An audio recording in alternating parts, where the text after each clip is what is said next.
There are moments in life when you realize the people you trusted the most are the ones who would betray you. It's a feeling that comes too late when it's almost impossible to go back and undo the damage. But what if, against all odds, you could take back control?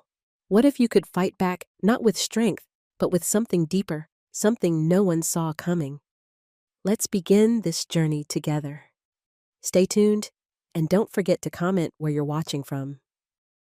I remember the day George died as if it were yesterday. The world shifted beneath me, and I didn't know how to hold on anymore. At 84, I thought I had lived enough for one lifetime, but nothing prepares you for the loss of someone who's been by your side for so long. 3 years ago, he was taken from me, and since then, my world has been a dull echo of what it once was. I've been living with Ethan ever since my only son. I always thought I'd grow old in the house George and I built together, surrounded by memories. But that was before Alzheimer's began its slow, insidious march through my mind. It started small, just a forgotten name or a misplaced key. But over time, it became harder to hide. I knew it was coming, and so did Ethan. At first, he was so kind. He helped me with things around the house, bringing me tea in the mornings, walking with me when my legs grew weak. I thought things might be okay, that we'd find a way through this new chapter together. But as the disease tightened its grip, something shifted in Ethan. His patience started to fray. The kind smiles turned into exasperated sighs. "Mom, you can't even remember where you put your glasses." His voice would snap, and I'd feel a wave of shame. It wasn't his fault. He didn't sign up for this, but it didn't make the hurt any less. He became increasingly distant, irritable, as if my very presence was a burden he was forced to bear. I could see it in his eyes, the resentment growing stronger each day. He didn't need to say it. I could feel it in the way he looked at me. I wasn't the woman I used to be. I wasn't his mother anymore. I was a problem. And slowly, I started to realize that maybe, just maybe, I was becoming a problem for him too. One afternoon, he took me to the doctor. I hadn't been to see him in months, too afraid of what he might say. But Ethan insisted. He sat next to me in the waiting room, his hand resting on my arm, but his eyes distant, as if he couldn't quite look at me. The doctor's words were a blur. I didn't understand much of it, only the weight of the diagnosis. Alzheimer's. Ethan had that look in his eyes, the one that spoke volumes. I didn't have to ask him what it meant, but I already knew. The look wasn't of concern. It was a look of finality, the kind of look you give a lost cause. After the appointment, he drove me home in silence. The tension between us was palpable. I tried to fill the void with small talk, but he barely responded. When we got back to the house, he told me there were things we needed to take care of. Legal things, he said. "We need to make sure everything is in order before you forget it all," Ethan said, his voice unusually calm. "For your own good, Mom?" I wasn't sure what he meant, but I nodded, feeling small under the weight of his words. I didn't want to make him angry. Didn't want to make him feel like I was any more of a burden than I already was. The next day, he sat me down with a stack of papers. There were so many of them. So many words I couldn't make sense of. Ethan told me I needed to sign. He said it was just paperwork, just to make sure that everything was handled. I wasn't sure what I was signing, but Ethan reassured me. "Don't worry, Mom. This is for you. I'm doing this for you." His voice was so smooth, so reassuring, but I could see it in his eyes, the way he glanced at me, calculating. There was something more in his tone, something I couldn't quite place, something cold. I hesitated. My mind was foggy, slipping between memories and confusion, but I had to do what was right. I had to trust him. I had to believe that he was doing what was best for me. So I signed. The weight of the pen in my hand felt heavier than I expected, but I didn't question it. Not then. I just signed, feeling a strange emptiness spread through me. Something told me I was making a mistake, but I couldn't grasp why. I didn't know how to stop. When I finished, Ethan smiled, that same smile, the one that didn't quite reach his eyes. "Good," he said. "I'm glad you're on board, Mom." And just like that, I felt the last thread of trust between us snap. The moment I signed those papers, something inside me shifted, but it was too late. Ethan had already taken control, and I was left with nothing but the echoes of my own confusion. I don't know when it happened. When the warmth in Ethan's eyes, the kindness in his voice faded into something colder, sharper. But I felt it. I saw it, and I couldn't stop it. The man I had trusted, the son I had raised with love, was becoming a stranger to me. After I signed those papers that felt like a quiet surrender, Ethan's transformation became brutally apparent. At first, it was small things, a comment here or there, but soon the cracks began to show. He would catch me forgetting something. My keys, a name, a date. And he'd laugh, but not in a way that made me feel like it was okay. No, it was a laugh filled with mockery. Really? Mom can't even remember that. You're useless. He'd say the words, cutting deeper than I expected. Each time, I felt smaller, less than the woman I once was, less than his mother. And then there were the days when he would outright humiliate me in front of strangers, in front of family, in front of Rebecca. I don't know why you even bother trying, he said. One day, his voice icy as I struggled to remember where I'd put the laundry basket. You're incapable of doing anything right. You can't even care for yourself anymore. I didn't know how to respond. I just stood there, shaking my mind scattered with fragments of thoughts. I was trying. I really was. I was doing my best to stay active to help. But it was like every little effort was met with scorn, and Ethan wasn't alone in this. Rebecca, my daughter, who had always been my little light, never stood up for me. She visited, but she barely acknowledged what was happening. She'd nod, tell me I needed to accept things, and then walk away, leaving me with the heavy silence of what was really happening. I could see it in her eyes, too, the same indifference I saw in Ethan's, the same quiet acceptance of the way he treated me. I couldn't understand it. I used to be everything to her. Now, I was just someone she tolerated. It felt like I was invisible. One morning, after I had spent the better part of an hour trying to remember how to work the dishwasher, Ethan came into the kitchen and found me in the middle of my struggle, his face twisted with frustration. You're a mess, he snapped. I don't know why I even let you try. I froze, my heart pounding in my chest. I wasn't asking for his help. I wasn't asking to be treated like this. I just wanted to feel like I mattered. But I didn't. Not anymore. A few days later, things got worse. Ethan told me that he was moving me. He didn't ask, didn't explain, just told me it was for my own good. He led me to a small room in the back of the house, what used to be a guest room, a place that was once filled with laughter and visitors. Now it was cold, bare. The walls felt like they were closing in around me. The furniture was old, the sheets worn thin. It was like he was making a point. He was making sure I knew I no longer mattered. I wasn't welcome in the heart of the house anymore. I remember standing in that room, staring at the thin curtains and the empty space. It didn't feel like home. It didn't feel like anything. It felt like a cage. You'll be fine here, Ethan said, his voice distant, as if he were speaking to a stranger. I wanted to say something to tell him that this wasn't right, that I deserved more than this. But my mouth felt dry, my thoughts too scattered. I couldn't even remember the words to explain how much this hurt. As days passed, Ethan took over everything, the house, the decisions, my life. Every time I tried to help, to do something, anything, he found a way to make me feel worthless. He'd sigh heavily, roll his eyes, and tell me I was out of touch with reality. You're crazy, Mom. You can't even keep up with the simplest things. You're useless, he'd mutter loud enough for everyone to hear. It stung, but it also made me wonder. Was this happening because of my Alzheimer's? Or was it always like this? Was I just seeing Ethan for who he really was now? Someone who resented me I couldn't tell anymore.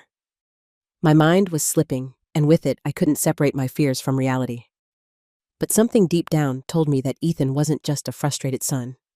No, there was something darker here, and the disease. It wasn't just my mind that was deteriorating. It was my relationship with him. It was everything. I tried not to cry, tried not to let it show that I was losing everything. My memory, my dignity, my family. but I couldn't help it. Every day I felt more lost, more like a ghost.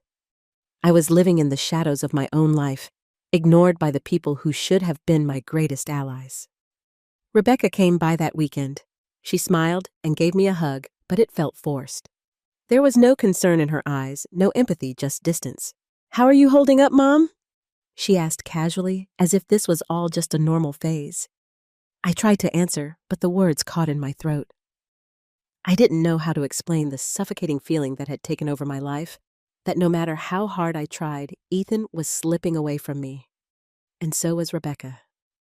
"I'm fine," I said, the words tasting like ash in my mouth. But I wasn't fine. I wasn't fine at all. I wasn't fine. I spent the rest of the day in my small, isolated room, alone with my thoughts, alone with the sharp edges of my memories, the fading pieces of a life I used to recognize. The woman I had been, the mother I had been, felt like she was slipping further and further away. But in that quiet, in that emptiness, something stirred, a quiet spark of defiance. I wasn't sure how or when, but I knew. I wasn't going to let this be my ending. Not like this. Not after everything George and I had built. Not after everything I had given. But what could I do? The day Ethan told me I was going to a nursing home was like any other. But this time, there was no pretense, no softness in his voice. It wasn't a suggestion. It wasn't a discussion.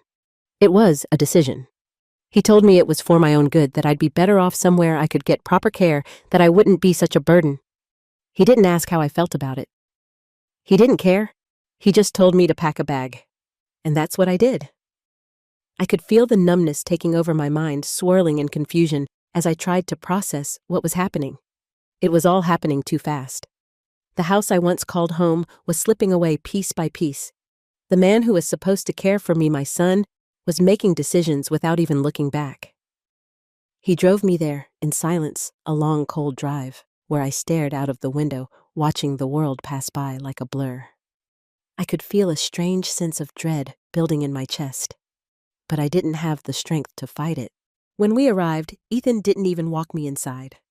He parked the car, grabbed my suitcase, and handed it to a nurse at the front door without a word.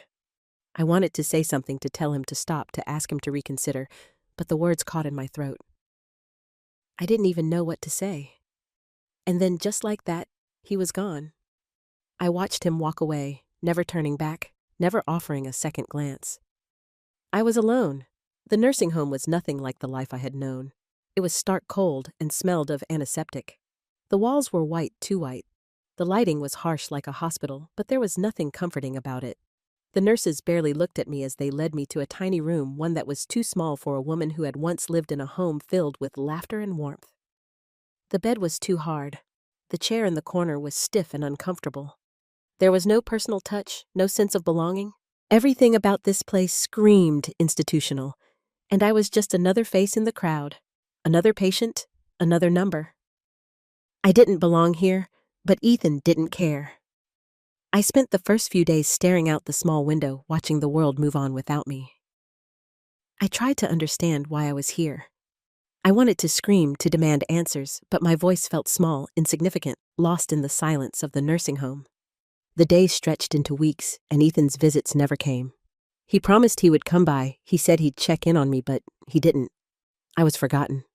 I began to feel like I didn't even exist anymore. My life had been reduced to a shadow of what it once was. And then one afternoon, as I sat in my small room staring at the drab walls, I met Charlie.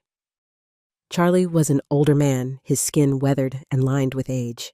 He had the look of someone who had seen too much of life's harshness, someone who had lived a life that wasn't easy. I knew he wasn't like the others in the home. He had a rough edge to him, a world-weary demeanor, but there was something kind about his eyes. We struck up a conversation one day in the common room, and I found that I couldn't stop talking. He listened to me, really listened, in a way that I hadn't felt in years. I told him about George, about our life together, about the house we had built, the life we had made, and he listened without interruption, without pity. He didn't look at me like I was fragile or lost. He just listened. Charlie had been through his own struggles. He was an ex-convict. Having spent years in prison for a crime he said he regretted. But there was no bitterness in his voice when he spoke about it. He had a sharp, cynical view of the world. But it wasn't without reason. Life had taught him hard lessons. Still, there was something about him, something that made me feel not so alone. He shared stories of his life, of things he had seen, things he had learned. But the more we talked, the more I realized he was teaching me something. One day, as we sat in the small garden behind the nursing home, Charlie looked at me, his face serious for the first time. "You know, Mabel," he said, his voice low, "you still have control. It might not feel like it right now, but you do. This place, these people, they don't own you. You're not just a number here. If you want to take back what's yours, you can. But you have to want it." His words hit me harder than anything Ethan had said. I hadn't even considered that I could fight back, that I could still have a say in what happened to me. But Charlie believed it, and for the first time in a long time, I found myself believing it too. I looked at him, my mind swirling with possibilities. What if I could? What if there was a way to regain control of my life, to take back what Ethan had taken from me? Charlie wasn't wrong. I wasn't just a shadow. I wasn't just a forgotten old woman. I was Mabel Pierce, and I still had the power to change my fate. And with that, something inside me shifted. I didn't know what the next step would be, but I knew one thing for certain. I wasn't going to let Ethan's betrayal be my end. Charlie became more than just a friend. He became my ally, my guide through the fog of confusion and fear. Every day he would sit with me patiently, listening as I spoke about the hurt and betrayal I felt. He didn't pity me. He didn't talk down to me. He saw the woman I used to be, the woman who still had the strength to fight, even if I didn't know it yet. It was Charlie who opened my eyes to the truth. I had been too blind to see the truth that Ethan had manipulated me, that he had convinced me I was useless, that my life no longer belonged to me. He made me believe I was too far gone, that my decisions didn't matter anymore, that I had no voice left. I had let him take control, and for so long, I thought it was because I was ill, because my mind was failing. But Charlie showed me something different. He showed me that I had been tricked, that I wasn't powerless. "You've got to stop thinking like a victim," Mabel Charlie told me one afternoon, his voice firm but not unkind. "This isn't just about what Ethan's done. It's about what you can still do. You're not finished." Not by a long shot. He was right. I wasn't finished. I might have forgotten things. I might have lost parts of myself along the way, but I wasn't gone, not yet. Charlie helped me understand something important that I hadn't even considered before. I still had control over my life, my money, my future. The thought was so simple, yet it hadn't occurred to me. But there was more to it than just regaining control. There were documents, there were legal papers I had signed in my confusion, thinking they were just routine, thinking Ethan was looking out for me. But Charlie had a different perspective. He spoke about testaments, wills, and how they could be altered, changed, and how they were often manipulated by those with ill intentions. "You've got more power than you think," Charlie said, his tone low, like he was sharing a secret. "Testaments can be changed. The right lawyer can make a difference. Don't let Ethan think he's already won." It was the first time in months that I felt a flicker of hope. Maybe, just maybe, I could take back what I had lost. Maybe I could reclaim my independence, my dignity. But the road ahead wouldn't be easy. I had to be careful. Ethan and David Lane were powerful, and they had manipulated me once. I couldn't let them do it again. In one of our long conversations, as we sat in the small garden behind the nursing home, something inside me started to stir. Memories I hadn't thought about in years began to surface. Memories of George. My dear, sweet George. I remembered his warnings. He had always been suspicious of Ethan, always uncomfortable with how much my son seemed to expect from me. He used to tell me, "Mabel, protect your independence. Don't let him take what's yours. He's got his eye on the wrong things. He's greedy. You have to be careful." I had brushed it off, then thinking George was just being protective, perhaps even paranoid. But now, in the quiet of this new life, Those words rang louder than ever. Ethan had never been the man George thought he was. No, he had been worse. Much worse. And now, looking back, I could see it all so clearly. Ethan had used my illness against me, convinced me to give him control, and I had done it without a second thought. But it wasn't too late. Charlie made me realize that despite my illness, I wasn't beyond help. I could still change the course of things. I could still fight for what was mine. "You were never meant to give him everything," Charlie said one day, his voice quiet but filled with conviction. "You gave him too much, but you can take it back." Mabel, it's not gone yet. The more I thought about it, the more I understood. The house, the money, everything I had once shared with George. It wasn't meant for Ethan to take without question. George had warned me. He had seen Ethan's greed, and now I saw it too. But I wasn't going to let him have it all, not without a fight. Charlie had given me the strength to begin planning. The path wasn't clear, and I had no idea where it would lead. But I knew one thing. I had to act. I had to find the right lawyer, someone who could help me take control of what I had lost. I had to make sure Ethan didn't get away with this. But I also knew I had to be careful. Ethan was still my son, and he was dangerous. If I was too brash, too quick, I could lose everything. So I started slowly gathering information, looking at the documents I had signed. I started to remember things I had forgotten, things George had said. Slowly, the pieces began to fit together. I wasn't just some old woman who had forgotten her past. I was Mabel Pierce. I had a life, a history, a legacy to protect. And with Charlie by my side, I began to believe that maybe, just maybe, I could take back what was mine. It was time to fight back. With each passing day, clarity returned to me like a long-lost friend. Slowly, my mind began to regain its focus, the fog of Alzheimer's lifting just enough for me to see the path ahead. It wasn't easy. At times, I still felt lost in the confusion of my own thoughts, but I could no longer deny the fire that burned inside me. I wasn't going to sit back and let Ethan destroy everything George and I had worked for. Charlie had given me the tools to fight back. He helped me understand that I still had options, that there were people who could help me find my way out of this nightmare. It started with a phone call, a new lawyer, someone I could trust. We met in a small, dimly lit office downtown. The lawyer, a sharp woman named Linda, listened as I explained the situation. She was professional, kind, and most importantly, she believed in me. As we went through the documents I had signed with Ethan, the truth began to unravel. Every piece of paper, every signature was a step toward my own betrayal.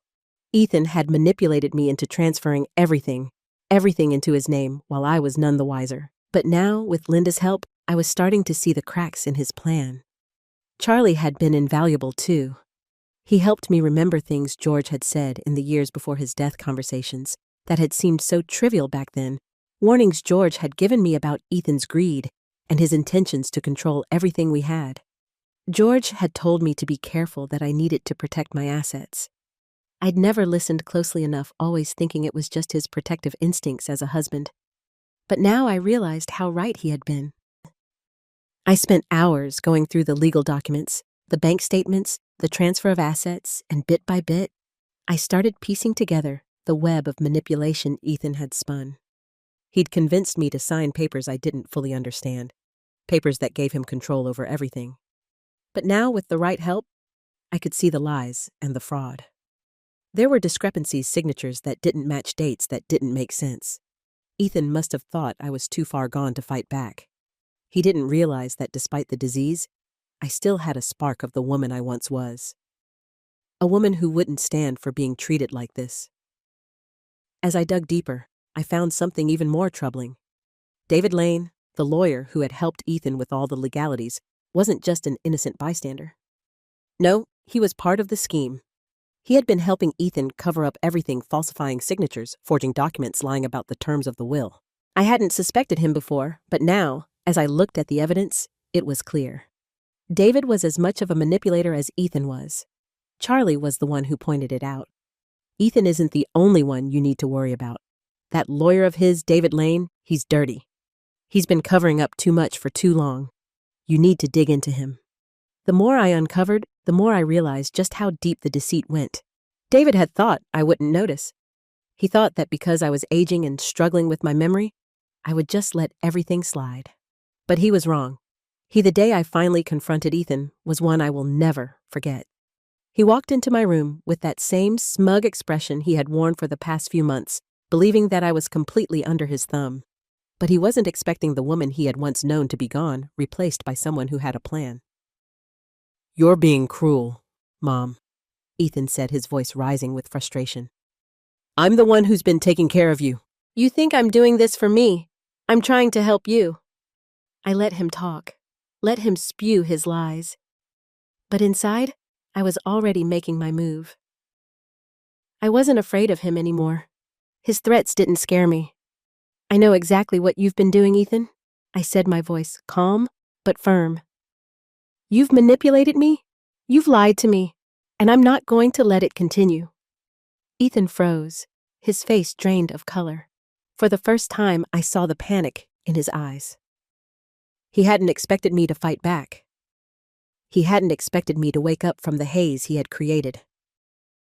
"I have the documents." "Ethan," I continued, "the fraud, the forged signatures. I have everything I need to take this to court. You won't get away with this." His reaction was immediate. Anger flared in his eyes, and his fists clenched. "You're making a huge mistake," he spat. "You're going to regret this." But I wasn't afraid. I wasn't the helpless old woman he thought I was. With Linda's help, I was going to take back what was mine. Charlie had helped me see what needed to be done, and now I was ready to act.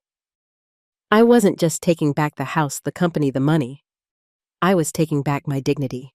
I wasn't going to let Ethan or David control my life any longer. As the days passed, I gathered more evidence, more proof of the deceit. The legal team was on my side, working tirelessly to expose Ethan and David for what they were. I had everything I needed. The testaments, the documents, the forged signatures, all neatly compiled and ready for the confrontation I had been preparing for. The weight of what I had uncovered had been heavy on my shoulders, but now I was ready. I was finally going to take control of my life again. Ethan thought I was weak. He thought I was just a confused old woman who wouldn't remember her own name, let alone the deception he had woven around me. For months, he'd manipulated me, twisted my trust into submission. But now I had proof, and I wasn't afraid anymore. I asked him to come over one afternoon. I kept my tone calm, controlled. Nothing about this was going to be rushed. He walked into my room like he owned the place, his usual air of superiority hanging over him. He still thought he had the upper hand. He still thought I was broken. "Mom, you wanted to see me?"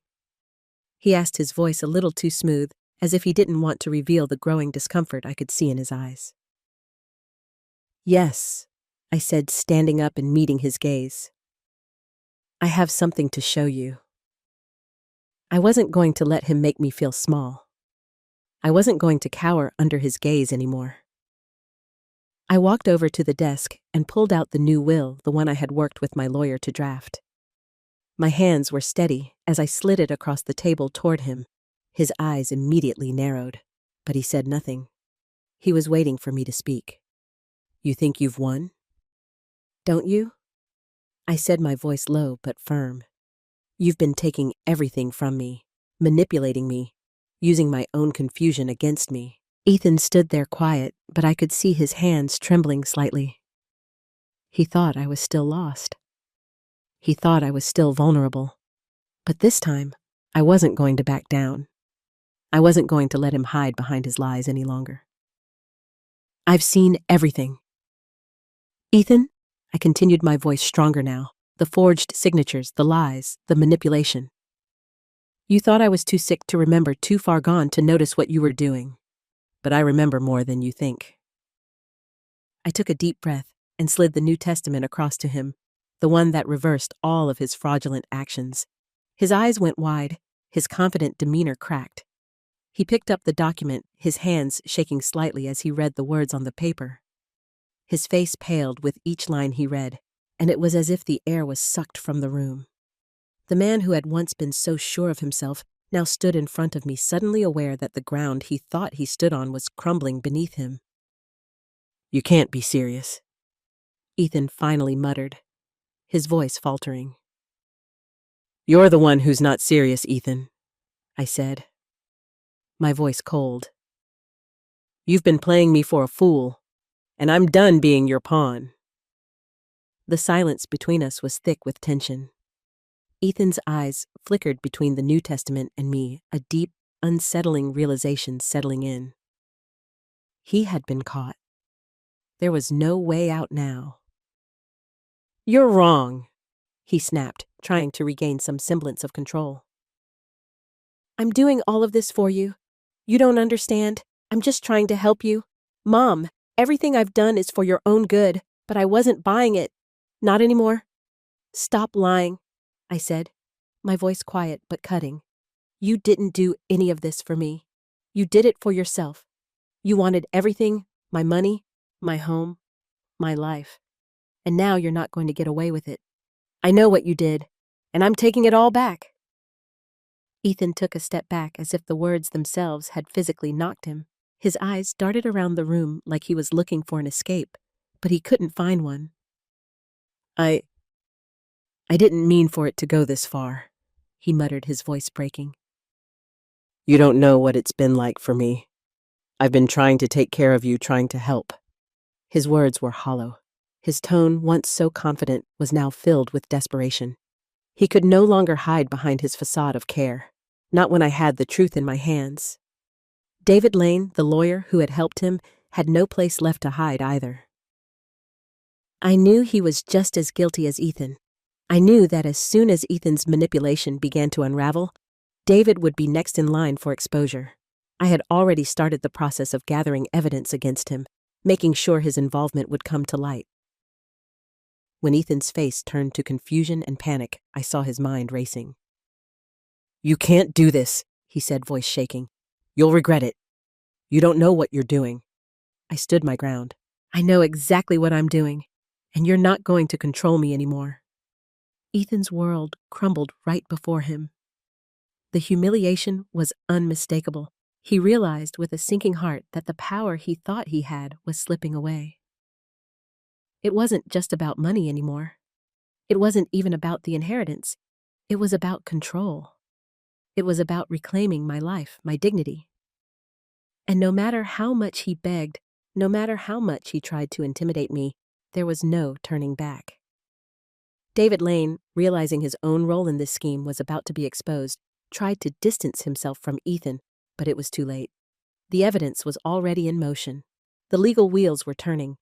Ethan and David both thought they had me cornered, but they hadn't accounted for my resilience, for the strength I still had inside.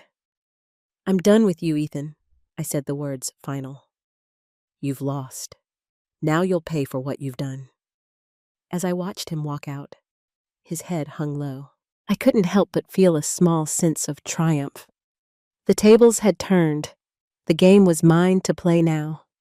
In the days following my confrontation with Ethan, a strange sense of clarity settled over me. I had taken control not just of the inheritance, but of my life.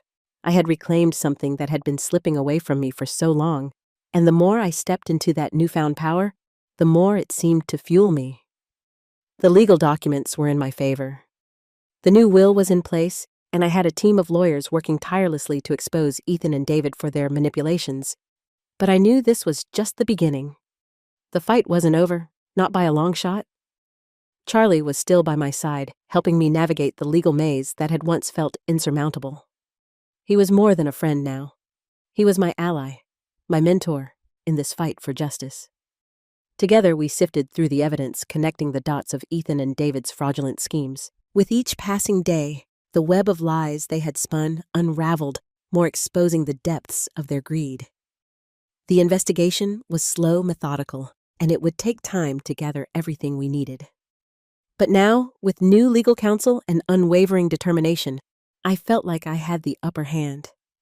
For the first time in years, I wasn't afraid to face Ethan. He thought he had me cornered. He thought I was a victim, someone who could be manipulated and ignored. But now I was the one pulling the strings. Ethan, of course, wasn't going down without a fight.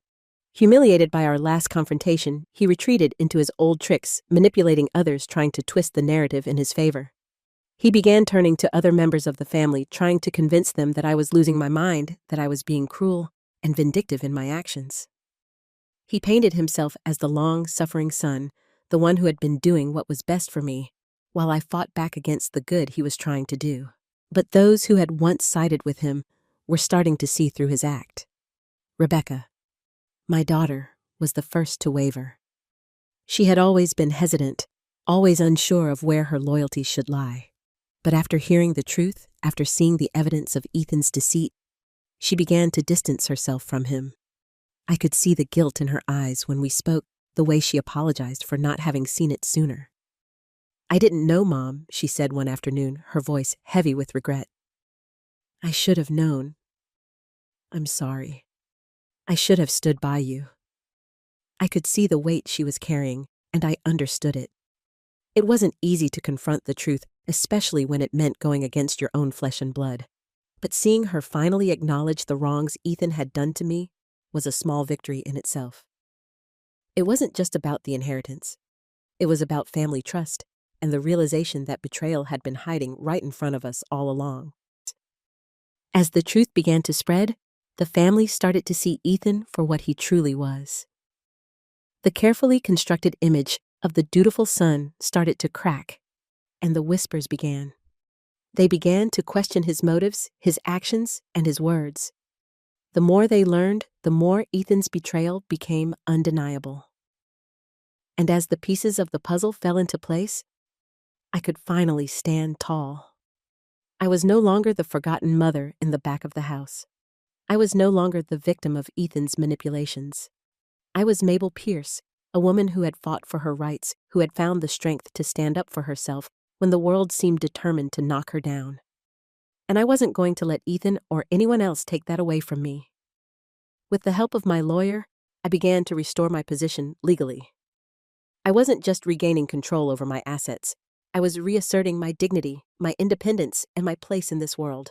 Ethan had thought that by isolating me, by manipulating me, he could silence me. But I wasn't silenced anymore. I had found my voice, and it was stronger than ever. Ethan, now realizing that the walls were closing in on him, became desperate. He tried to manipulate Rebecca, tried to convince her that I was losing touch with reality, but his words fell on deaf ears. The family was no longer in his corner, and as they saw through his lies, they began to rally around me. For the first time in a long while, I felt a sense of unity, not just within myself, but within the family. It wasn't perfect. There were still wounds to heal, relationships to rebuild, but it was a start, and that was more than I had hoped for. Ethan, on the other, was losing everything. His control over me, his plans for the inheritance, everything he had worked so hard to manipulate was slipping away. He tried to regain some semblance of power, but it was too late. He had underestimated me. He had thought that by pushing me aside, by treating me like a burden, he could get away with it. But I had proven him wrong. I wasn't just taking back my inheritance. I was taking back my life. And no one, not Ethan, not David Lane, could take that from me. The battle wasn't over, but I was ready for whatever came next. The truth had begun to emerge, and there was no stopping it now. Ethan had lost the power he thought he had, and I was just getting started. The weight of the New Testament in my hands was heavier than I expected. It wasn't just a piece of paper. It was my weapon, my declaration that I was taking back control of everything Ethan had stolen from me. But even with that New Testament, I knew I couldn't rest. Ethan wasn't the only one who had been involved in the betrayal. David Lane, the lawyer who had helped him weave his web of lies, was just as guilty. And I wasn't about to let him escape the consequences of his actions. I couldn't shake the feeling that there was more to David than I had seen. I knew that he had helped Ethan manipulate me, but I couldn't help wondering if there was a history behind him, something more sinister than I had first imagined. It was time to dig deeper. With Charlie's help, I began researching David, looking for any connections, any past mistakes that might give me leverage. What I found shocked me. David Lane wasn't just a corrupt lawyer helping a greedy son. He had a long history of fraudulent behavior. His name appeared in several cases of financial misconduct and legal corruption that had been swept under the rug by clever manipulation and powerful connections. Over the years, he had managed to dodge any serious consequences, covering up his crimes, quietly erasing any traces of his wrongdoings.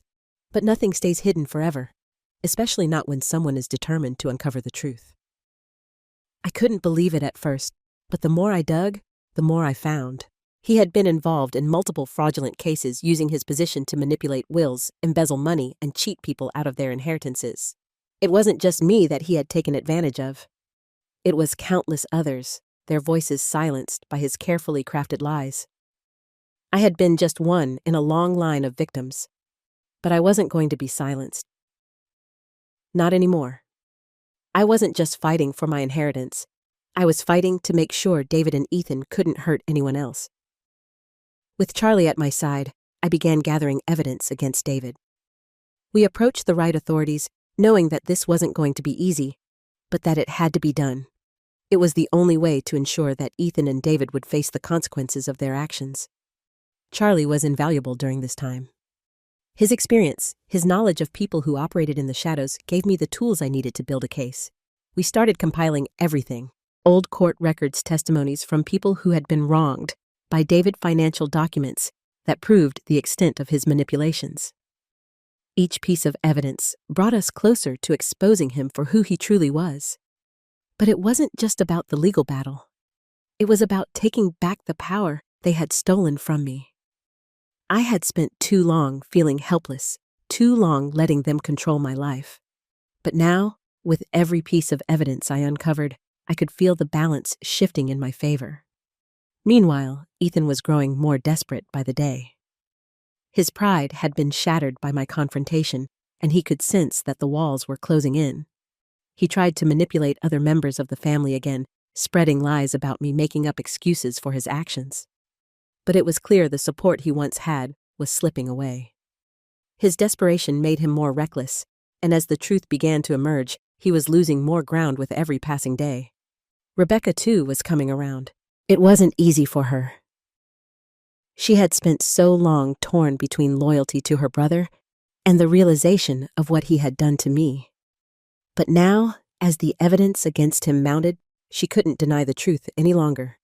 Slowly but surely, I could see her start to distance herself from Ethan. The guilt she had carried for so long was starting to lift, and she was beginning to understand that her support needed to lie with the truth, not with the person who had betrayed us both.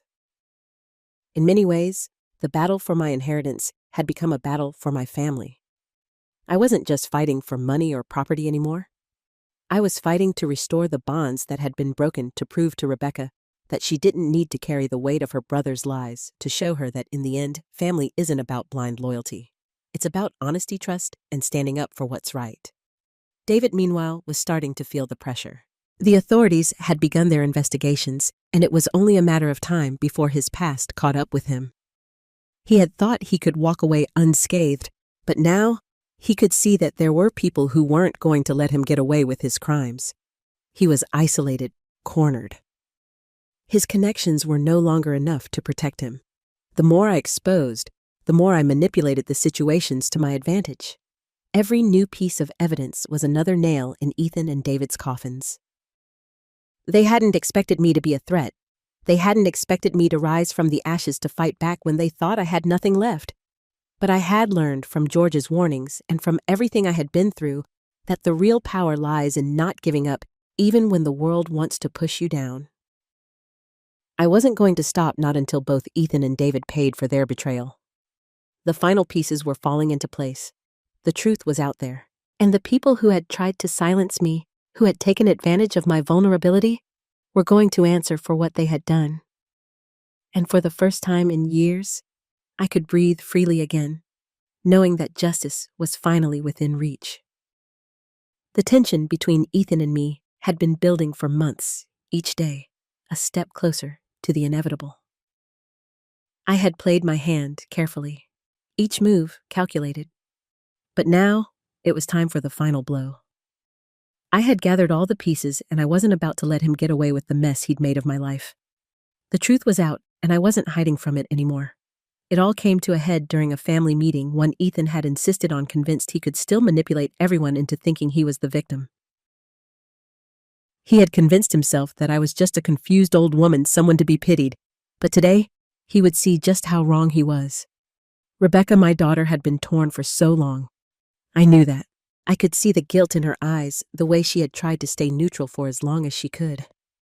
But the truth had a way of finding its way to the surface, no matter how hard you tried to bury it. And when Rebecca finally saw the evidence, when she saw the extent of Ethan and David's betrayal, her loyalty shifted. She knew deep down that I was right all along. "I'm with you, Mom," she said quietly, her voice thick with emotion, her eyes filled with regret for not realizing sooner. I should have listened. Her words were like a breath of fresh air. It wasn't just the legal victory I was after. It was the emotional victory. To have my daughter standing by my side again, truly standing by me, was something I hadn't even dared hope for. The day of the meeting, Ethan arrived early, full of his usual arrogance, expecting to once again manipulate the situation in his favor. He sat across from me, his gaze cold, calculating. He was still holding on to the belief that he could control the narrative, that he could make everyone see him as the good son, the one who had been doing all of this for my own good. "Mom, you've got to stop this," Ethan began, trying to put on his most sympathetic tone, his eyes scanning the room for any signs of weakness. "You're making a huge mistake. I've been taking care of you. You've never had to worry about anything. All I've done is for you." I couldn't even look at him without seeing the lies, without seeing the years of manipulation he had put me through.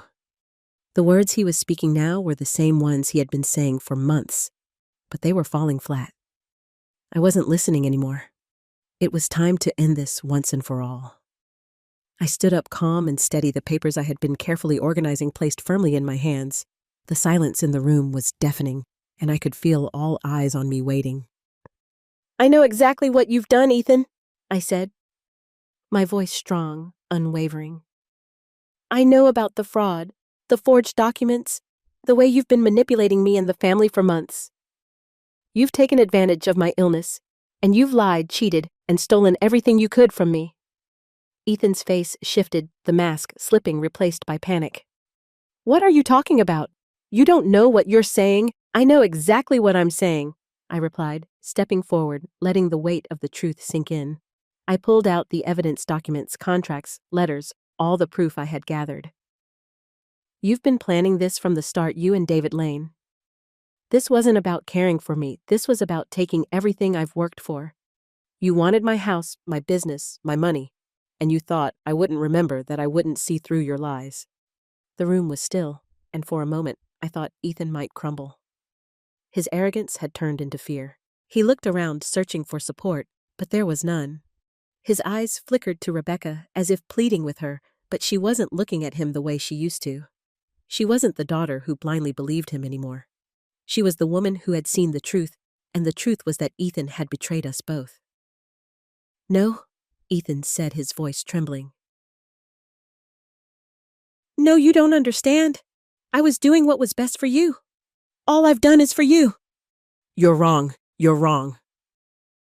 His voice grew louder, more frantic, but I stood firm. I wasn't backing down.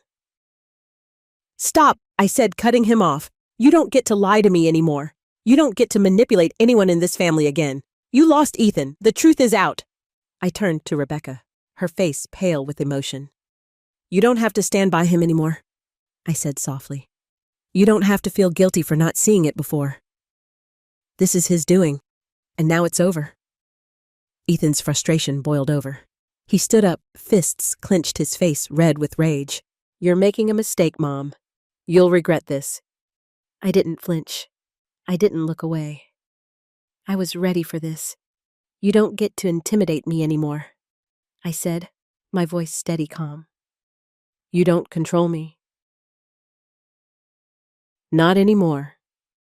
Ethan stepped forward, but something in my stance, something in my gaze, made him hesitate. The anger was there, but so was the realization that he had lost control of the situation. He could see it now. The tables had turned. The woman he thought was frail, confused, and helpless had become his worst nightmare. I wasn't the mother he could manipulate anymore. The humiliation in his eyes was like a bomb to my soul. It wasn't just about the inheritance. It wasn't about money. It was about power. It was about taking back what was mine, what had been stolen from me, and making sure he would never have the authority over my life again. As the meeting ended, Ethan stood there speechless. He knew he had lost everything. The walls that had once supported Ethan's schemes were beginning to crumble. It was no longer just me standing up against him. With Rebecca by my side, truly by my side, for the first time in years, and with Charlie's constant guidance, we began to make our moves. Every action was calculated, every decision, a step closer to taking back everything he had taken from me. With my fortune and influence, I was able to expose David Lane for the fraud he was. The network of lies he had built over the years, carefully hidden behind his position as a lawyer, was finally brought to light. It didn't take long for the authorities to move, especially after we presented the evidence. His corruption was undeniable, and soon enough, David was expelled from the legal profession. The charges, fraud, corruption, manipulation of assets, were too much for him to overcome. He had spent so long operating under the radar, but now the world saw him for who he truly was. As for Ethan, his fall was just as swift. The moment the truth about his manipulation became clear, he lost all his allies. The family, once afraid of confronting him, now saw him for the selfish, manipulative man he had always been. His support evaporated, and as his disgrace became public, he was expelled from the inheritance. The wealth, the property, everything that had once been in his hands was redistributed. It wasn't for him anymore. It was for the family, for charity, and for those who had been hurt by his greed. I had thought about this moment for so long. I had dreamed about what I would do, what I would say when the time came. But nothing could prepare me for the final confrontation. The last time I saw Ethan, it was in the home that we had once shared, the place he had taken over in his pursuit of everything I had worked for. The place that had once been a sanctuary had become his battleground. And now he was losing. I didn't ask for a meeting. I didn't need to. He came to me as if he still had some sort of claim on me, as if his words could somehow undo the damage he had done. "I never meant for things to go this far, Mom," he said, his voice wavering. He had lost his usual confidence, now replaced by something much darker, desperation. He was empty. "I was just trying to help you. I thought I was doing what was best." His voice cracked, and for a brief moment, I could see the same boy I had raised, the boy I had once loved. But it wasn't enough. It would never be enough. "You were never trying to help me," I said, my voice firm, unwavering. "You were only trying to help yourself. You never cared about me, Ethan. You only cared about what I could give you." He took a step forward, as though hoping my words could be taken back, as though he could turn the clock back to a time when he could manipulate me, when I would have believed his lies. "I'm sorry. Okay, I've made mistakes. I'll make it right.